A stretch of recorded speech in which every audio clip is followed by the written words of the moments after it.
mo guys kung unsa mong napundar sa Facebook guys. Gamay naman ang sweldo sa Facebook pero pag imo nang ipon-ipon makatigom jud ka guys. So ang una na ako napundar guys kay ang iPhone. Nagpalit kog iPhone guys kay para lagi pud sa ako pag TikTok no. Tapos karon guys, nakapalit mi og sakyanan guys. Kani guys, maning sweldo na mo sa Facebook. Gitigom ang kwarta taga sweldo guys nya. Wala pa may promotion ato guys. Maong dito na lang mi nagsalig kay Meta guys. Tapos kani guys, mo ni ang isa na mo ka motor guys. Mo ni akong gipalit kay Papa sa Meta ni nga sweldo guys sa Facebook ug sa TikTok guys. Among giipon guys nya gihatag na ako kay Papa.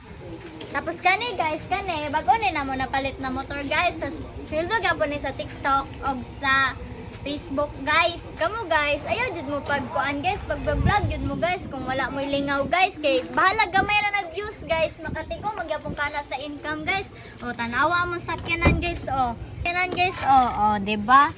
Nindot kayo na guys, mao na mong nakuan sa kay Meta guys.